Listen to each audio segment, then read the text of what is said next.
Bem-vindo, bem-vinda! Está no ar mais uma edição do Capper Run. Estamos chegando, como em todas as semanas, com aquele conteúdo que você já sabe, né? A partir de agora, se prepara aí. Você vai receber uma carga gigante de informação relevante, conteúdo de qualidade sobre saúde, atividade física, sobre corrida de rua, sobre triatlon, sobre movimento, exercício. São os nossos pilares de todas as semanas aqui no canal Capper Run.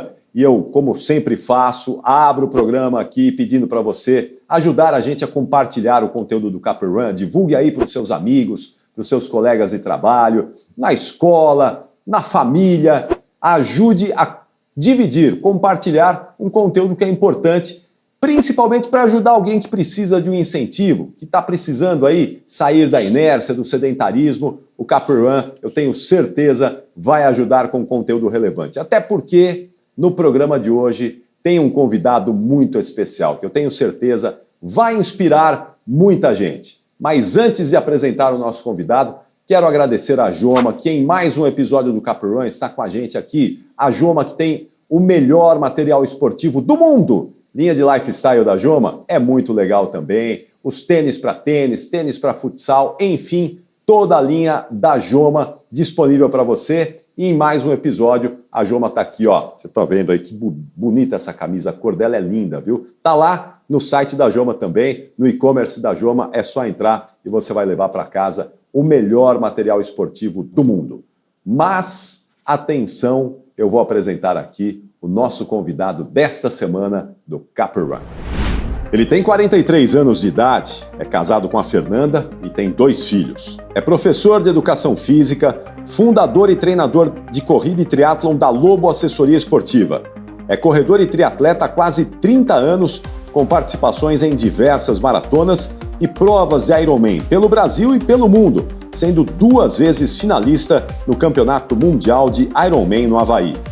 Tem como RP na maratona o tempo de 2 horas, 34 minutos e 36 segundos em Nova York, no ano passado, e é finalista do Campeonato Mundial Age Group de Triathlon. Tem como missão pessoal e profissional inspirar pessoas a se tornarem mais ativas e saudáveis e a realizarem seus sonhos e metas por meio da atividade física e pela manutenção de bons hábitos. É palestrante e influenciador digital de temas relacionados à saúde, qualidade de vida, corrida e triatlon, além de colunista de diversos portais esportivos. Rodrigo Lobo, seja bem-vindo, Lobo. Muito obrigado. Prazer te receber aqui, muito bom. Finalmente temos Rodrigo Lobo no Capper Run. Seja bem-vindo, Lobo. Imagina, que honra. Só passo nomes, né, de muito conhecidos, muito importantes dentro do cenário esportivo e fico muito feliz em fazer parte. A gente conversa bastante nos bastidores. Eu acho que chegou o momento da gente trocar conteúdos um pouco mais profundos para poder ajudá-los nessa jornada esportiva de vocês. Muito legal. Ô Lobo, há quantos anos? Bom, como atleta você já está há mais de 30 anos aí, não é? Correndo as suas provas, maratonas, triatlon, mas como alguém que orienta com a sua assessoria esportiva há quantos anos? Pois é, então, claro que eu já tenho um pouco de história aí, também já contado em alguns podcasts, mas para quem nunca teve acesso, não me conhece. Comecei no esporte para emagrecer. Então, diferente de que a gente vê hoje, né, começa no esporte por experiência, por viralização, né, de você ser contaminado por alguém que está em volta. Antigamente não tinha nada, nenhum contato. Então, precisei... Mas você era acima do peso? Sim, no início da adolescência, perto dos 10, 12, 13 anos de idade, levei uma chamada da médica, falou, imagina, para minha mãe, precisa fazer alguma coisa esse moleque, senão já era um menino, uma criança obesa? Estava chegando na obesidade. Autoestima baixa, era um dos últimos a ser escolhido no time de futebol, não gostava de tirar a camisa quando era com camisa sem camisa. Recebia, hoje a gente chama de bullying, né? Mas tinha os apelidos, umas chacotas dos meus amigos, inclusive vou compartilhar com eles aqui, eles precisam escutar. E aí, antigamente, vai nadar, né? Vai nadar. Imagina, um médico não vai mandar correr, nem ir para academia, vai nadar, que era a única saída, mas com 1,68 m não teria muito futuro esportivo numa natação de piscina, pelo meu perfil. foi aí que depois, com o tempo, né? Você foi nadar mesmo, você foi para a piscina. Isso, perto dos 12, 13 anos de idade comecei a nadar, mas na piscina de 16 metros, na academia de bairro. Sim. Mas também sou muito grato ao time, ao profissional que comandava um grupo de jovens que nos levou para alguns eventos, como Águas Abertas, né? Então foi a iniciação esportiva ali, foi muito importante. E passado algum tempo, né? Você perdeu peso? Mais ou menos, né? Mais ou menos. Por isso que um grupo de corredores na academia, depois de uns 3 anos de idade, eu estava com perto de 15, 16 anos de idade, de 3 anos nadando em piscina, um grupo de corredores na academia amadores, né? Não tinha nada de assessoria, nada de informação sobre treinamento. Corriam na esteira lá. Se juntavam para correr, sair correndo pelo bairro, pela cidade. Foi aí que queriam rebanhar, vamos chamar essa molecada da natação. Foi aí que eu descobri que eu não corria melhor que nadava. E acho que a corrida, junto com a natação, maior déficit calórico, junto com hábitos que para a corrida, né, não tem jeito, não adianta. Na natação ainda você dá uma enrolada, vai sair para correr, se não comer direito, não tiver no peso adequado, o sofrimento é maior. Então, tive contato com a corrida lá perto de 1998 para 99. Não sou da geração de 90 abaixo ou de 80 alto, mas estou na geração pré-2000. Tanto é que depois fui fazer a primeira maratona com 17 anos em 2000, Maratona de São Paulo. Você 17 anos? Pois é, foi muito legal essa experiência. Meu Deus do céu. Mas peraí, com 17... A primeira coisa, 17 anos não pode correr maratona, né? Você deu um gatinho lá para correr maratona. Não, antigamente podia. Tem até resultado oficial. É mesmo? Tinha categoria 15 e 16. Na maratona? Não tenho certeza que em 16, eu acho que é 16 a 18. Mas... Porque hoje a maratona só no Brasil, acho que é 18 ou 20, né? Acho que 18 para cima. 18 para cima, a maratona, né? Mas não, o resultado oficial não estava nada de gato, não. E acho que também é diferente antigamente o controle, né? As regras eram diferentes, né? Menos rígidas do que hoje, né? Sim. Eu até costumo dizer, eu acho que há uma certa rigidez aí nisso. Acho que poderia ser um pouquinho mais flexível, até para você incentivar já desde cedo. Não, você não vai botar alguém com 14 anos para correr uma maratona, não é isso. Sem dúvida. Mas às vezes você tem crianças ali, a gente precisa repensar. Pré-adolescentes de 12 anos, você pode fazer uma prova de 5 quilômetros. A gente deveria repensar, fazer uma análise profunda mesmo sobre... Ainda mais agora com a corrida chegando cada vez, se aproximando dos jovens, os mais jovens, inclusive meu filho com 6 anos, ele já está doidinho para fazer uma prova comigo. Claro que a gente mantém ainda nas provas kids, uns 400 até quase 1 quilômetro. Sim. Mas é isso, então esse foi o meu primeiro contato com o esporte.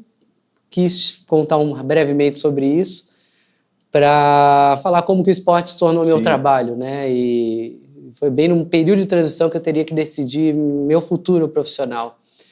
E estava na dúvida, como muitos adolescentes fazendo curso de orientação vocacional. Isso. Fiz um monte, não adiantou nada, o coração bateu para trabalhar com esporte física. Por conta da real transformação do esporte na minha vida, que me fez com que eu sentisse um forte desejo de transmitir. Porque quando você começa a correr, você quer que todo mundo corra ao seu redor, você quer transmitir aquele benefício. Aquela sensação de bem-estar, você quer todo que mundo outros sintam também. Exato, colocar numa furada todo mundo junto, né? E, claro, quis me capacitar, né? Não era também eu fiz questão de ter uma bela formação para me aprofundar no tema, tanto é que eu aproveitei muito minha formação acadêmica.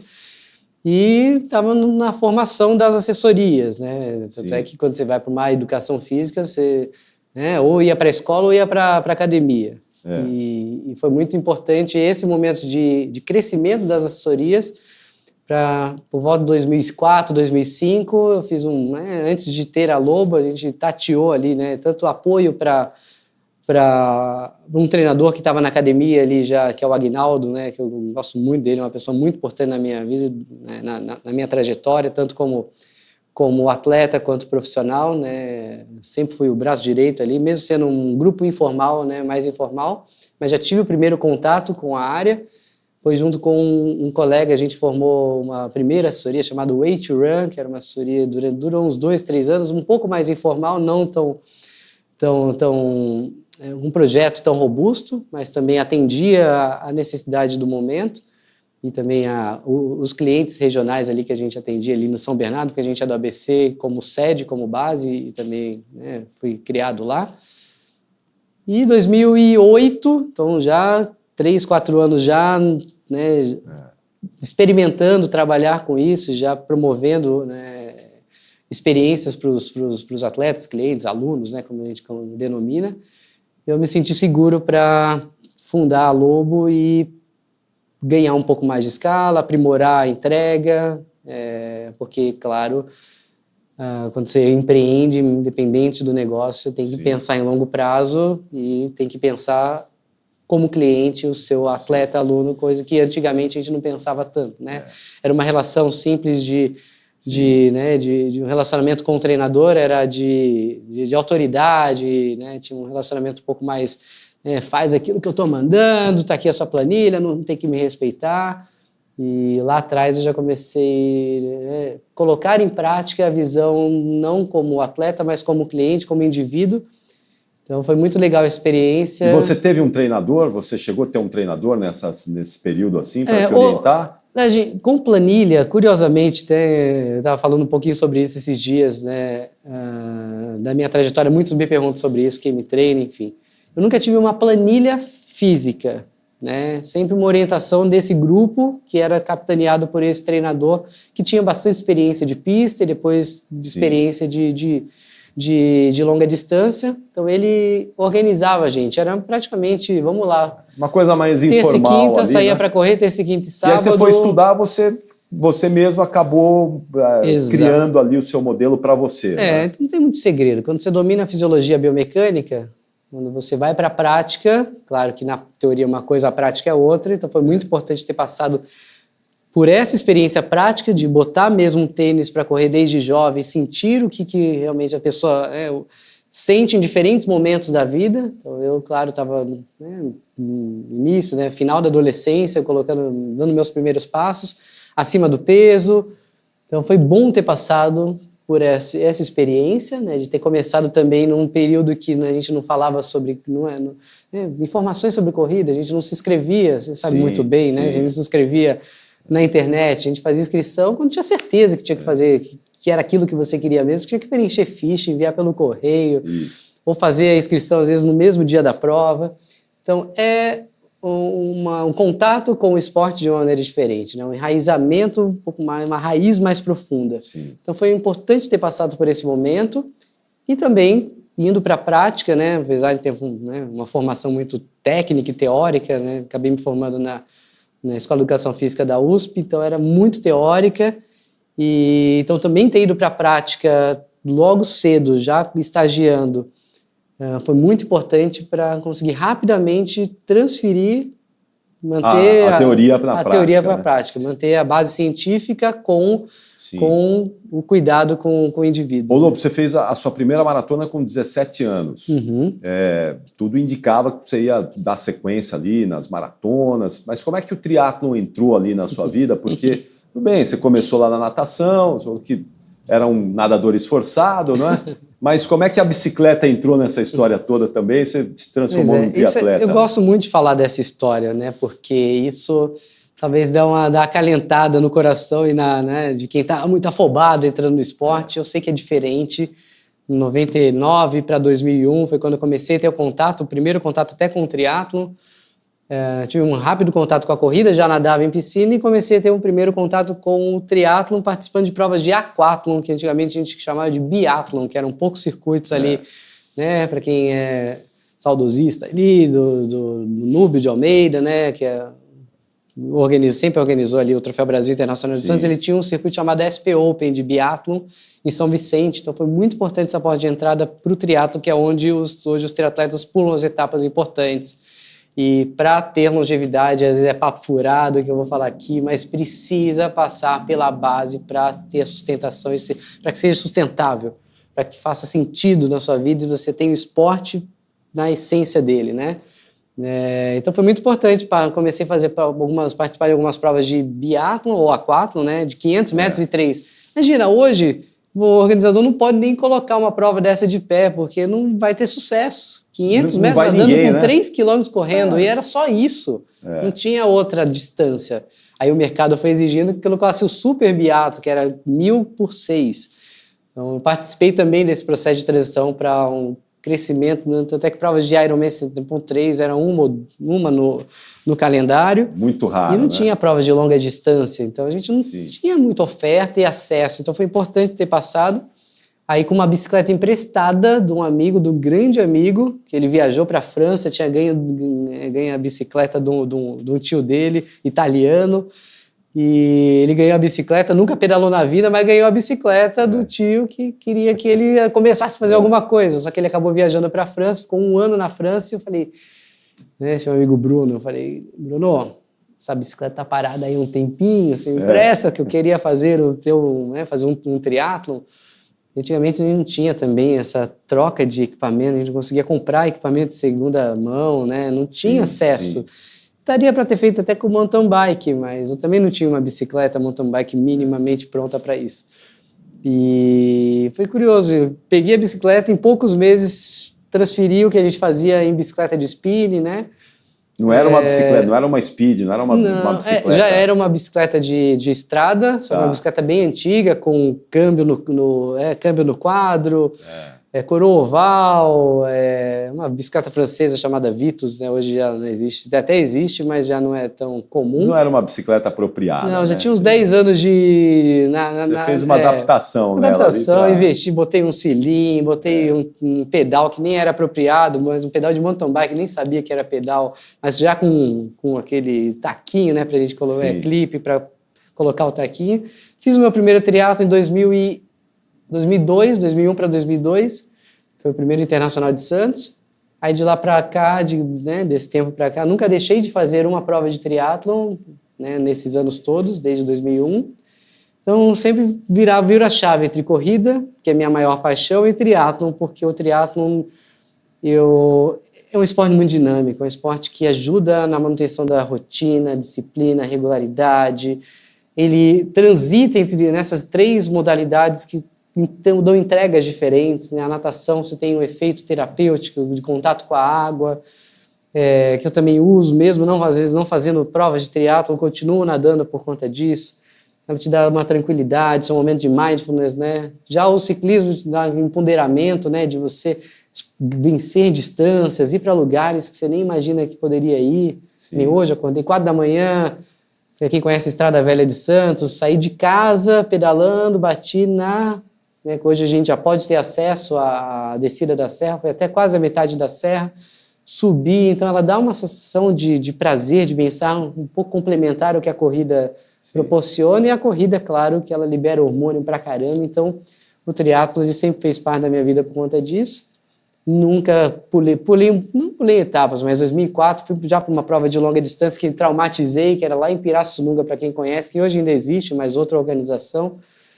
Mas me traumatizei um pouco, fiquei um tempo sem fazer longa distância e tive meu primeiro contato com o Ironman em 2014, olha só, quase 12 para 13 anos depois de ter dado os primeiros passos do triatlo. E se apaixonou pelo Ironman também? Não muito, porque eu não gosto de prova de muita longa distância, sempre fui, como comecei na base de curta distância, acabei fazendo da explosão ali, acabei fazendo o Ironman em Florianópolis, que antigamente também era como hoje, que era pouca oferta para muita procura. Hoje, agora a gente tem muita procura, agora para também muita oferta. Então, era difícil se inscrever, eram poucos segundos, acabei me inscrevendo com frio na barriga.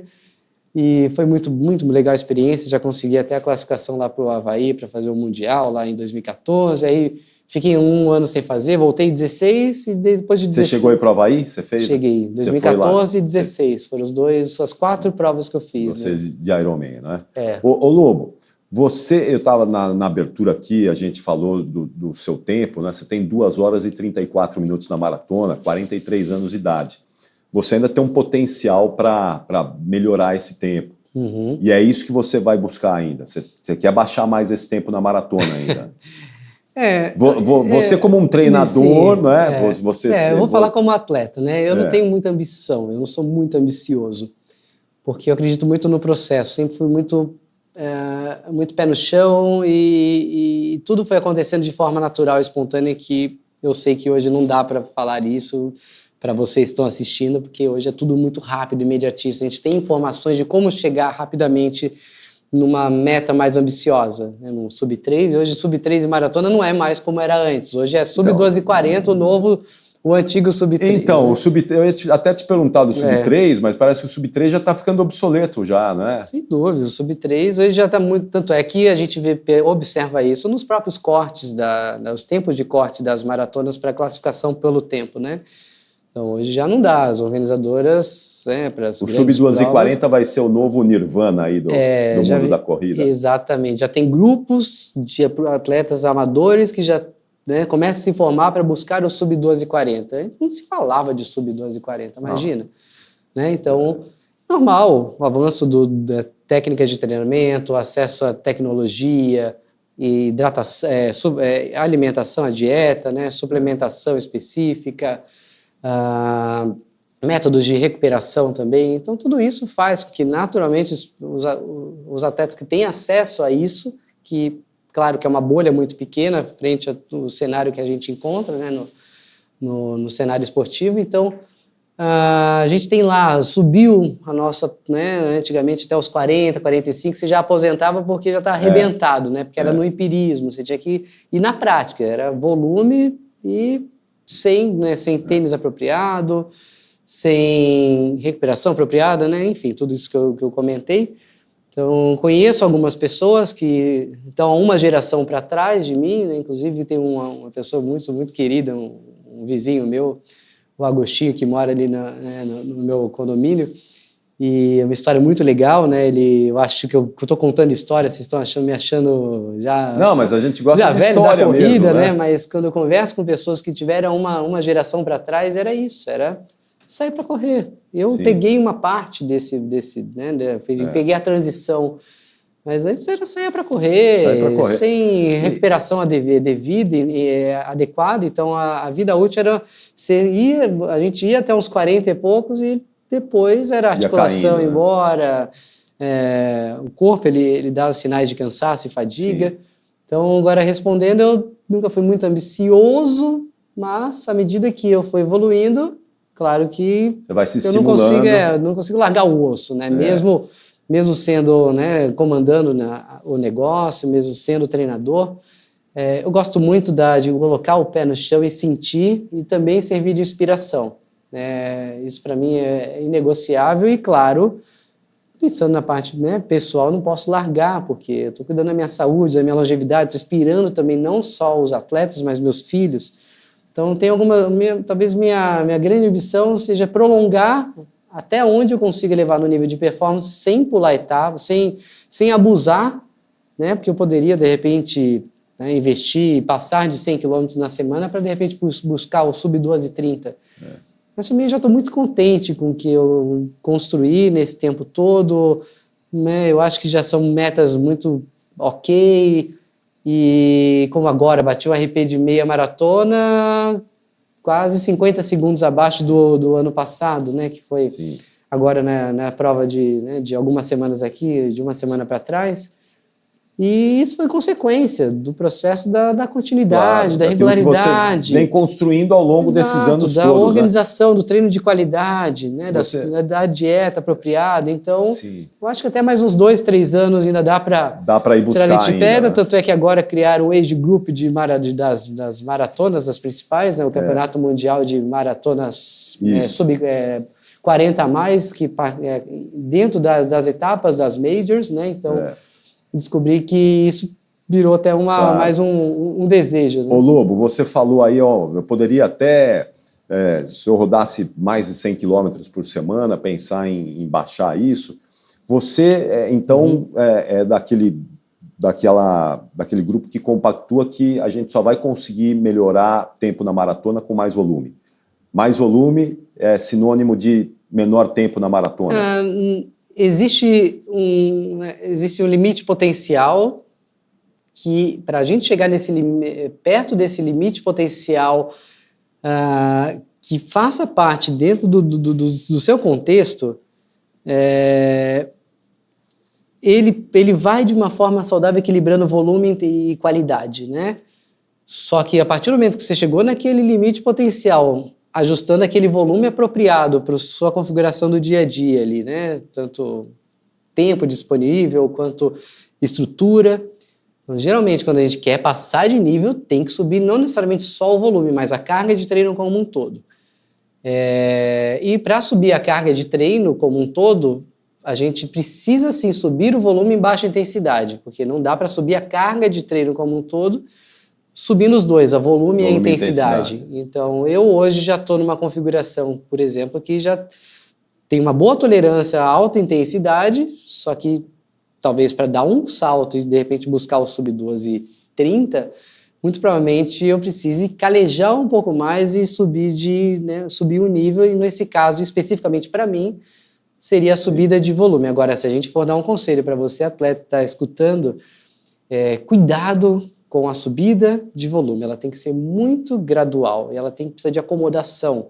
E não é de forma linear, ela tem que ser escalonada. A fórmula dos 10% funciona? Isso, ela é muito antiga, né? Tanto é que na literatura, né, existem muitas revisões que tentam realmente mostrar, né, o que tem relação com lesão, com interrupção da atividade, e é erro de treinamento. Erro de treinamento tem relação direta com a interrupção da atividade, principalmente por lesão ou sobrecarga ou overtraining.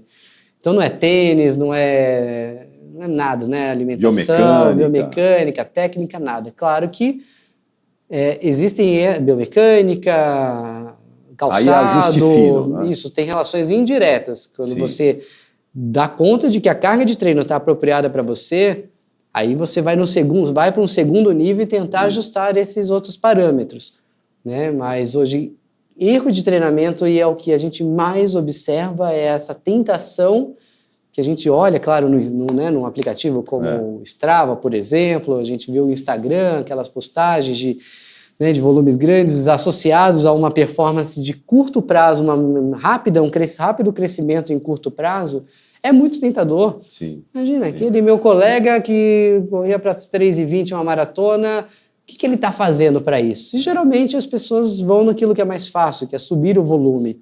Então é muito perigoso. A importância da relação volume-intensidade, que é a densidade total, que é a carga total de treinamento, ela é extremamente importante. Esse equilíbrio é um segredo mesmo, né? Um quebra-cabeça ali. Mas se você pudesse escolher só um, e para determinar como o maior machucador, é o volume ou a intensidade? Geralmente a soma dos dois. É difícil muito falar sobre isso, porque um volume ele se torna muito machucador quando ele vem de uma forma muito rápida.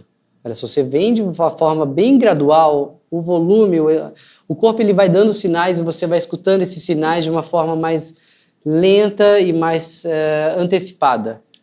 Agora, quando você já vem com volume alto, e é o que todo mundo aí geralmente, né, eu não acredito que seja muito isso, né, mas todo mundo bate nessa tecla de que dá pancada em todo treino. A gente sabe que tem muita gente que dá pancada em todo treino porque acredita que o melhor treino é aquele que você vai naquela percepção do cansaço. Você sai ali, que o seu tempo baixou, que você viu o pace um pouco mais baixo, recebe um feedback, às vezes até de plataformas. Por isso que a gente precisa usar plataformas como o Strava, por exemplo, de forma apropriada para entender, e é até legal porque agora, né, tem um recurso de análise do treino por IA ali, que ele também dá esses feedbacks, que não necessariamente todo treino mais rápido é o melhor, não precisa bater o melhor segmento, ganhar do colega. Né? Na USP, por exemplo, né, quando você vê 10, 12 mil corredores, se você vai ultrapassado também não tem problema nenhum, e tem muita gente que não consegue controlar a ansiedade. Então, começa a se tornar perigoso quando a gente já vem com essa carga maior, que já vem um volume alto, e no meio de toda quarta-feira tem que ter um intervalado, todo sábado tem que ter um ritmo de prova, né, dentro de um bloco muito longo, ou quase o treino todo em ritmo de prova. Aí a gente perde essa antecipação dos sinais do corpo. Aí é quando vem aquela pancada na panturrilha, aquela fisgada na panturrilha, puxada no posterior de coxa, ou estresse, fratura por estresse. né? Então, não tem jeito. É a soma dos dois, mas com alto volume, a gente subindo ali só rodagem, a gente vai entendendo o corpo e às vezes consegue antecipar. Agora já vem com volume alto, crescente, e aqueles 2 treinos intensos na semana, e chega no fim de semana, é toda a prova do fim de semana? Ah, não, vou fazer para passear. Não vai fazer para passear. Não vai, Ah, não, vou rodar aí também, né? Vou rodar 30K, mas é leve. Também, como eu falei, né? Se vier subindo, já às vezes uma prova da semana anterior. Por isso que a prescrição de treinamento ali, o treinador, essa arquitetura ela é importante. Que um bom profissional, ele consegue planificar isso, colocar isso, seja em gráficos, entender realmente se está sendo de forma saudável, né? Hoje, alguns aplicativos, Training Peaks, que é um aplicativo famoso aí no mundo, um dos mais usados para controle de carga, o próprio Strava mesmo tem a ferramenta de fitness e freshness, que ele ajuda nisso. Então, a gente precisa modular bem para que tenha longevidade. O Z2. Eu hoje também, muita gente tem falado no Z2, o treino no Z2 é o segredo agora para você performar, para você não machucar. De tempos em tempos surge sempre, não é, uma questão aí. E o Z2, o que é que você fala do Z2 hoje que muita gente tem usado para potencializar, melhorar o treino, mas muita gente também vai, eu não vou correr em Z2. Z2, eu vou ficar correndo em Z2, imagina, que isso, né? O que você pode falar sobre o Z2? Boa! Bom, primeiro de tudo, a gente tem que entender qual que é o Z2, porque existe muito na prática, o atleta ele não tem acesso à informação, acesso à orientação. Então, é difícil você também encontrar essas zonas de treinamento. O que é o Z2? Z2 é uma zona de treinamento, faixa de intensidade. É o tempo que a gente consegue suportar aquela intensidade, o tempo que a gente consegue suportar cada intensidade. Então, para quem não conhece, a gente tem, né, geralmente classifica de Z1 a Z5, sendo o Z1 muito leve a leve, o Z2 leve a moderado, então o fim de Z2 ele é perigoso. Se você tiver com as zonas bem ajustadas, o fim de Z2 é uma zona cinzenta ali, perigosa, que já belisca ali a faixa da intensidade moderada. O Z3 vai do moderado ao forte, o Z4 é do forte ao muito forte, e o Z5 são poucos segundos ou poucos minutos, dependendo do nível de treino que cada um suporta. E quanto mais treinado você vai ficando, mais você consegue suportar aquela faixa de intensidade. Né? Tem um limite mínimo e máximo, geralmente. Então, o Z2 é aquela intensidade que a gente conseguiria correr uma maratona ficando ali perto de 2 a 4, 5 horas, dependendo se for uma faixa inicial do Z2, por exemplo. Então, primeiro a gente tem que entender o que é esse Z2. Por meio de teste de 3 km, 12 minutos, por gráfico, por equações, a gente consegue determinar isso de uma forma um pouco mais prática. E, claro, vai para um laboratório para entender isso. Então, é muito importante, porque às vezes a pessoa fala que corri em Z2 e não correu muito Z2, não. Ela beliscou o Z3, por exemplo. Então, primeiro, dica que eu dou para vocês o Z2 é o ritmo de conversa. Descobrir qual é o seu Z2. Isso, é o ritmo de conversa e é o ritmo mesmo que você consegue entregar um longo, né, seja para uma meia maratona, ficar 1 hora e pouco em atividade, ou para uma maratona, e não gerar tanta sobrecarga. Então, o Z2 ele é importante, o Z1 e o Z2. Né? Por isso que está na moda, porque a ciência está começando a definir novos métodos de treinamento, de periodizações de treinamento.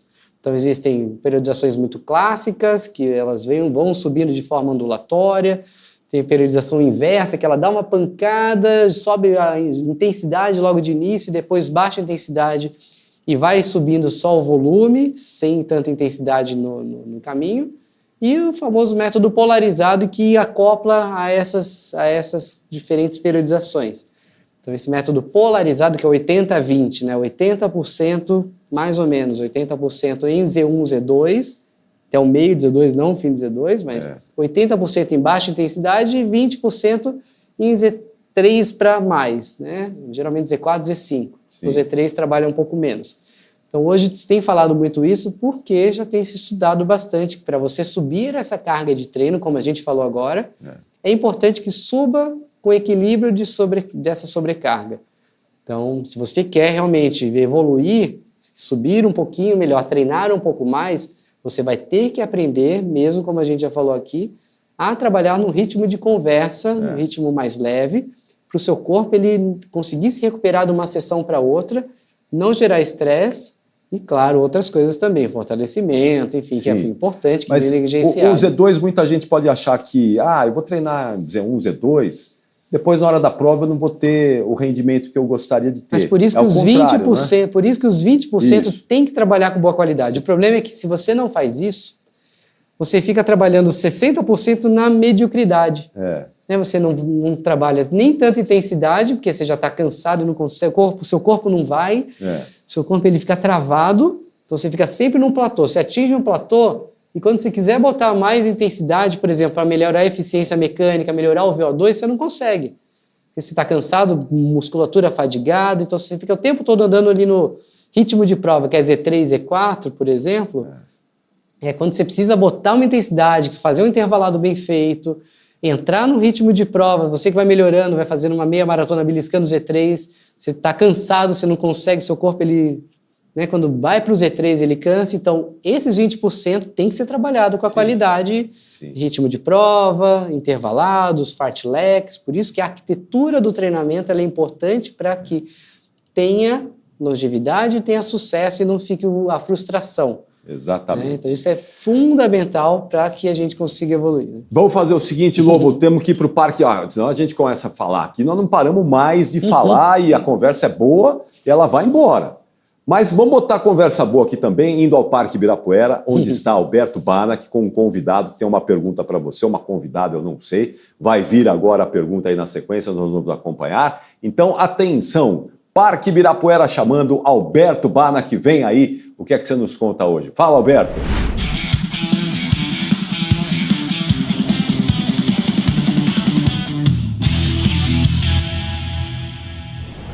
Capoeirã no ar mais uma vez, Parque do Ibirapuera. E hoje eu estou aqui com a Bárbara. A Bárbara, aluna do Nelson Evêncio, já tem 2 maratonas no currículo.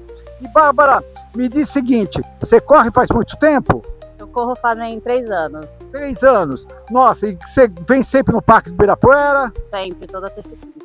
Uau, é uma aluna assídua daqui. Nós estamos no nosso estúdio com Ricardo Capriotti, a voz mais bonita do Brasil, entrevistando o Rodrigo Lobo. Você conhece o Lobo? Claro. Uau, o Lobo é muito conhecido, tem uma grande assessoria, tem um monte de alunos e foi um atleta muito respeitado. Você quer fazer alguma pergunta para o Rodrigo?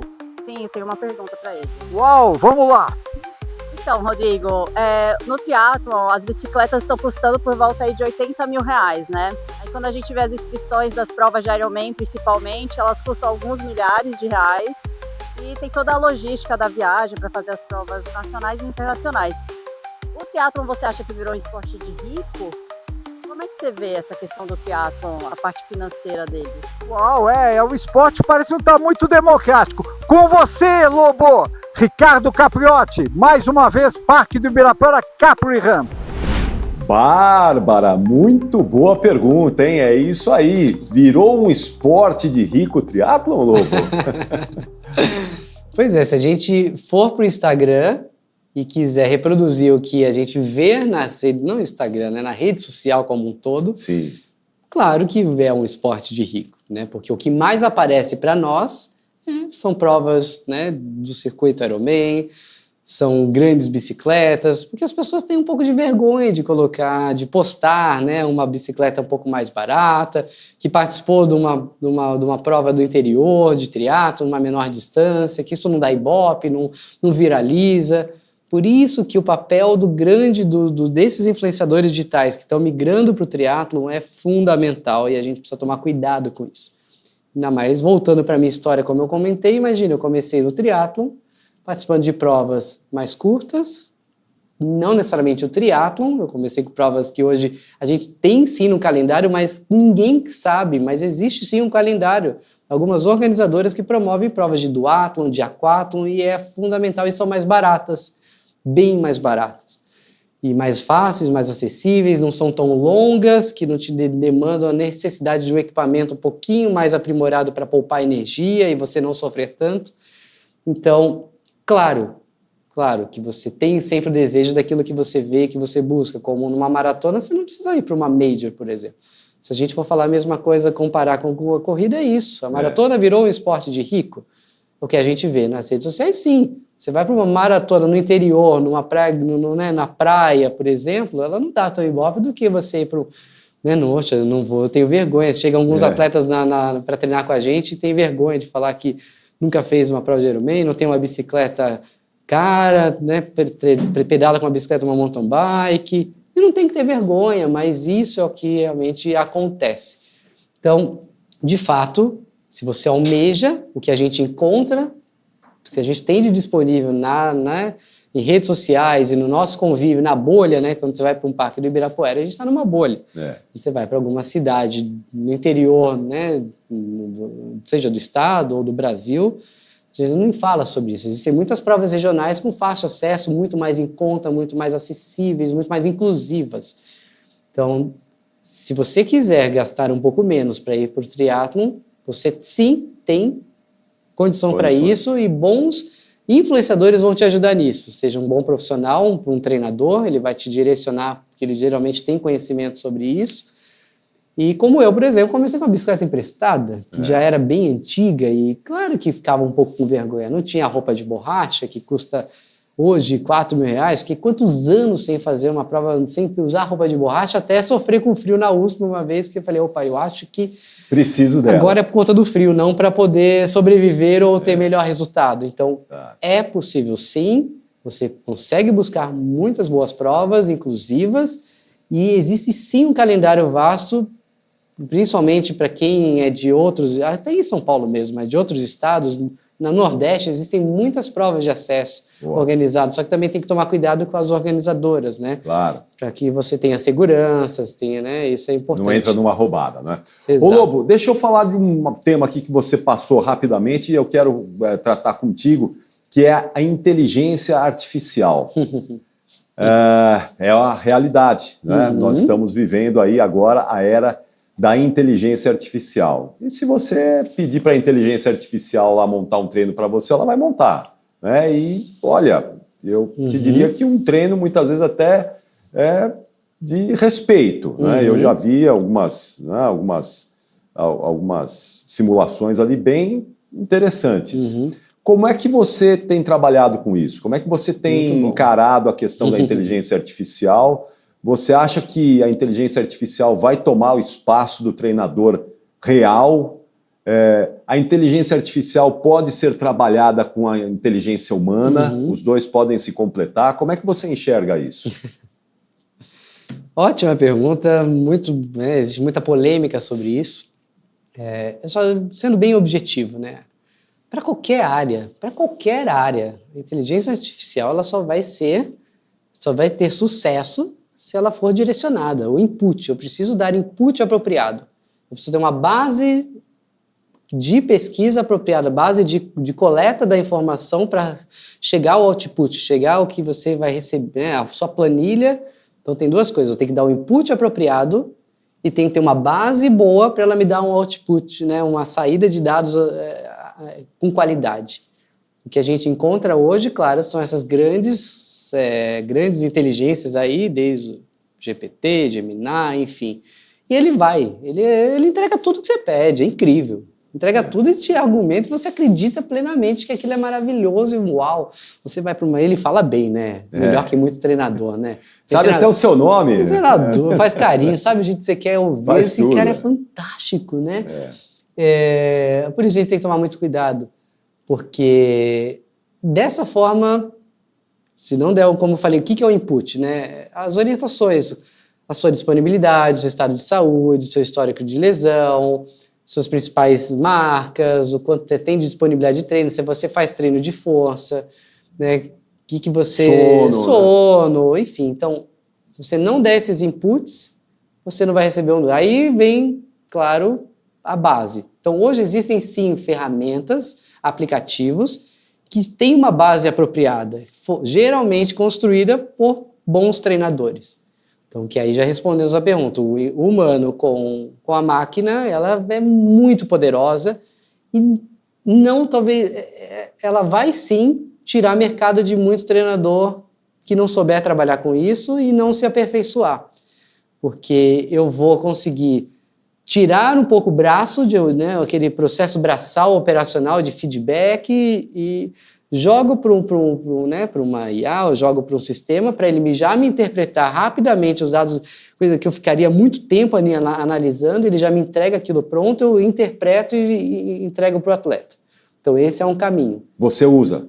Começamos a usar. Você está começando a usar? Estamos começando a usar. Estamos pilotando algumas ferramentas que a gente está não trazendo de fora, mas construindo dentro. E existem, como eu falei, alguns aplicativos que já fazem alguma entrega. Até, né, existem alguns, o próprio Runa, por exemplo, que o Strava ele entrou como investidor. Ele é um aplicativo que a gente também estava testando para entender o funcionamento dele. É uma máquina, né, um machine learning bem interessante ali. Mas tudo está também no input. Isso é que a gente tem muito receio, Sim. porque o atleta ele tem problema de dar informação. Se já tem problema para dar informação para o treinador, imagina dar informação para uma máquina. Então ele às vezes é guerreiro, ele vai para Boston, vou para a maratona de Boston. Eu, por exemplo, fui lá, fiz uns testes, vou para a maratona de Boston. Não, esse é meu tempo, eu quero ter meus longos, eu dou uma mentira, né? Ele pergunta qual que é o mais longo seu. Eu tenho vergonha, às vezes tem vergonha de falar para a máquina. Ou não, eu diz, não, às 24, aí ele vai entregar um treino pesado para você. Se você não mostrar, ou com tempo apropriado, né? Vou contratar para 8 semanas.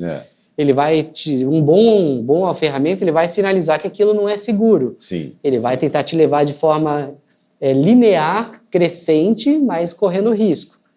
Né? Então, o tempo que eu preciso, ele também vai continuar sendo a matriz e, claro, essa estrutura. Eu preciso fazer uma base.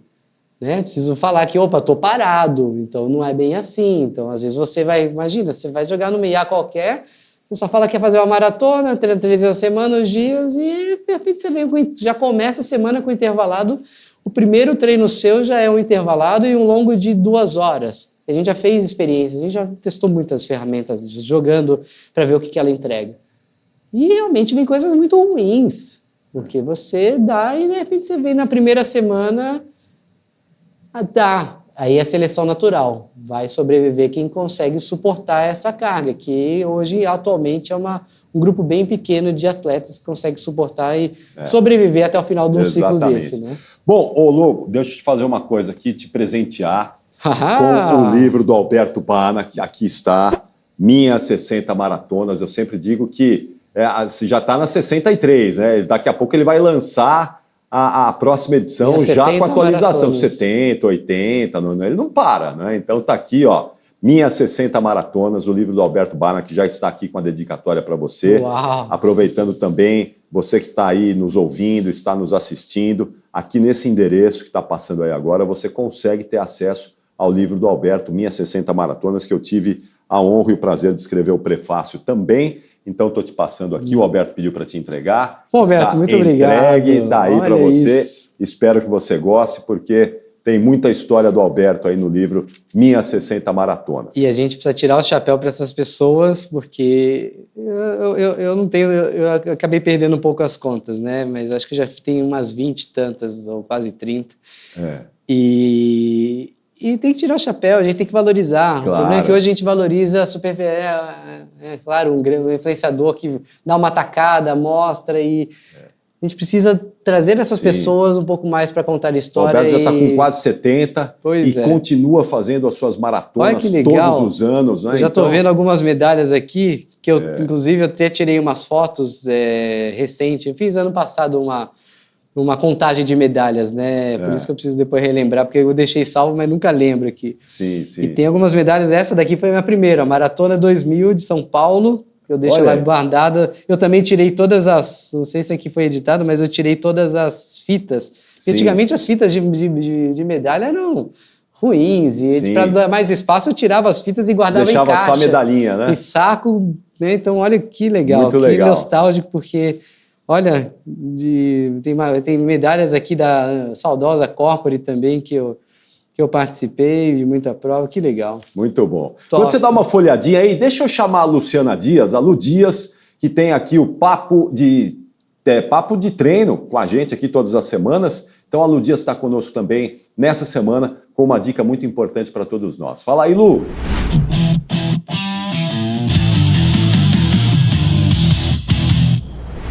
Oi, Capri! Tudo bom? Vamos falar hoje sobre controle de carga. Tem muita gente que resolve, treinar um monte porque ficou um tempão sem treino. Cara, isso tá tudo errado. Não dá pra você ficar... Você vem e faz um treinaço, 20 dias depois você vem pra treinar de novo. Aí você só vai se machucar, né? E tem muita gente que faz isso. Então falou, nossa, fiquei um tempão sem treinar, passei a semana inteira e vem e pau! Aí, sabe? Então assim, ó, continuidade. É esse o segredo. Então vale mais você dosar essas cargas e você ter essa continuidade do que você vir e fazer uma coisa muito intensa e passar um tempão sem treino. Então, você saber dosar essas cargas é importante. É por isso que você tem uma planilha. É por isso que a sua planilha é individualizada. Então, assim, respeita o que tá lá, que vai dar bom. Fica aí a dica, hein? Boa, Lu Dias! Muito bom! Luciana Dias com a gente aqui, como sempre, trazendo uma dica muito bacana para todos nós. Ô Lobo, qual vai ser a próxima maratona ou triatlo aí, a próxima prova? Qual é que está no seu radar agora, hein? Pois é, tenho 2 maratonas esse ano. Opa! Acho que são 2, eu ainda vou definir a segunda, mas acho que vai ser mesmo. Mas tem Boston. Boston, tá chegando aí. Boston, um mês, enfim, tá chegando Boston como meta principal. E dependendo do que sair em Boston, também vou colocar uma meta mais bem ambiciosa para Amsterdã. Esse ano de novo, volto para Amsterdã em 18 de outubro, 17 e 18 de outubro. Então são 2 maratonas. Esse ano vou fazer um pouco menos de triatlo. A princípio, 2 provas de triatlo, nada muito ambicioso para o triatlo. Aí, quem sabe ano que vem, preciso conhecer, né? Gosto de conhecer correndo também, além de conhecer, preciso, né? Hoje virou um mercado. Muito provavelmente Tóquio ano que vem vai dar certo. Tóquio, que maravilha, hein? Que vier o Mundial, justamente o Mundial de categoria vai ser em Tóquio. E a princípio eu tenho um índice de corte de todos os mundiais, mas lá vai ser um pouco diferente. Em cima do corte vai ter um ranking ainda para classificação e participação, já que é tão difícil, né? Classificar por índice. Tóquio e Londres são praticamente impossíveis. Então essa é a minha sequência de provas de corrida. Claro, algumas meias, muitas meias aí no Brasil. E, claro, o triatlo, voltar um pouco para a base, fazer umas provas mais curtas, né? Também transmitir isso, mostrar a importância de participar de provas curtas, o quanto é gostoso e importante para o processo. Esse deve ser minha jornada esportiva no triatlo. De 2026. Exato. E, claro, né? Correr com meus filhos, acho que isso acaba sendo uma maratona do dia. Essa também. É a melhor parte de todas. Bom, deixa eu fazer, então, mais uma chamada aqui, porque Papo de Médico também tem no Cap Run. E essa semana, com esse recado importante aqui, ó, presta atenção.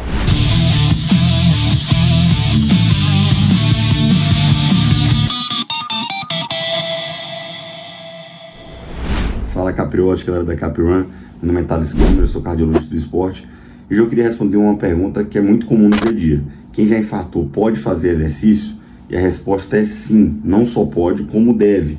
Antigamente existia uma ideia de que o indivíduo que já teve um infarto não deveria fazer exercício e sim permanecer em repouso. Mas hoje em dia a gente sabe que esse descondicionamento que era feito acabava aumentando o risco do paciente infartar de novo, inclusive o risco dele morrer. Então hoje em dia a gente sabe que o exercício físico faz parte do tratamento do paciente que já infartou. Inclusive tem um impacto maior até do que algum dos remédios que a gente utiliza habitualmente. Ou seja, é uma medicação realmente como qualquer outra.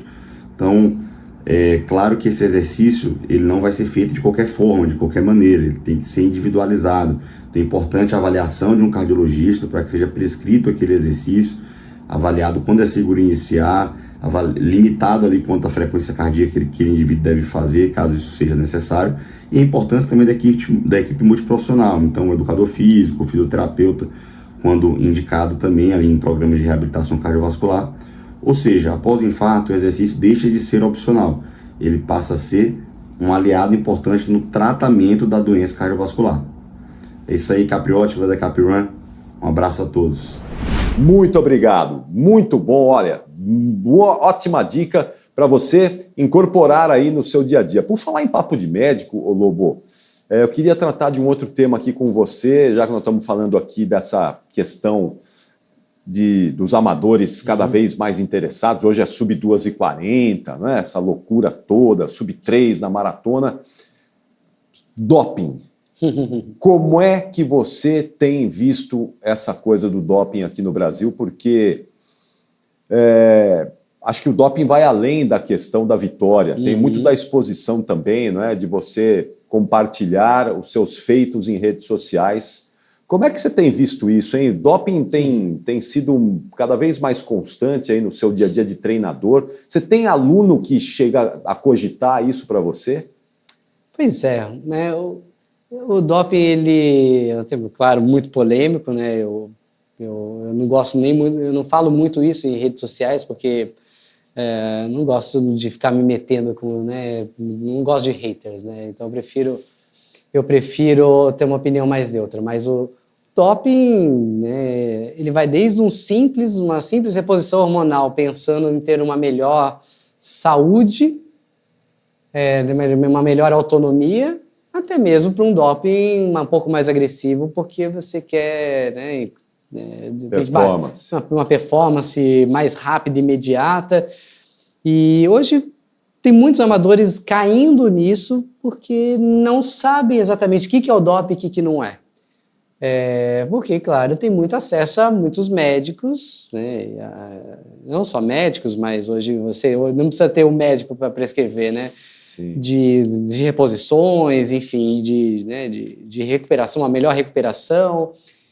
E a galera está tão fissurada nisso que não entende que isso é doping e isso pode gerar um problema para o futuro. É só aquela coisa imediata, de vou me recuperar melhor, então eu quero, esse é bom para recuperar. É o chip da beleza, né? É para beleza, para melhorar a pele. Né? Uma soroterapia para, né, de repente, né, fazer um processo de recuperação do corpo mais rápido, mas tudo que a gente coloca para querer acelerar o processo ou para tentar retardar um processo normal de envelhecimento é perigoso. E a gente sabe, né? A medicina já está aí batendo nisso, né? Mesmo sendo controlado, ainda sem reposição hormonal ou essas substâncias, a gente não sabe, não tem como estudar a longo prazo. Então, o acesso está mais fácil, não tem jeito, o acesso está muito mais fácil. E claro, né, a vontade de você, né, não se frustrar, ir para uma prova e mostrar aquele resultado e de repente vem aquela né, porque como agora está, né, eu digo viralizou, está mais perto de você, vem aquele colega e fala, putz, eu fui no médico que me passou uma fórmula, me passou uns injetáveis para eu melhorar mais rápido, para ajudar a metabolizar. E às vezes a pessoa não vai futucar o que é isso. Acredita, né? Um médico para ajudar a metabolizar melhor, recuperar melhor e vai embora. Mas a essência é acelerar. Claro. Não precisa acelerar. Né? Quanto mais limpo for o corpo, melhor, mais sustentável, mais equilibrado. E não tem jeito, né? Porque às vezes você acelera um processo de recuperação metabólica, quer dar um gás na fisiologia, né? Nos sistemas, né, cardiorrespiratórios ali. E às vezes seu sistema muscular não está pronto para encarar essa nova sua configuração de tolerância ao esforço.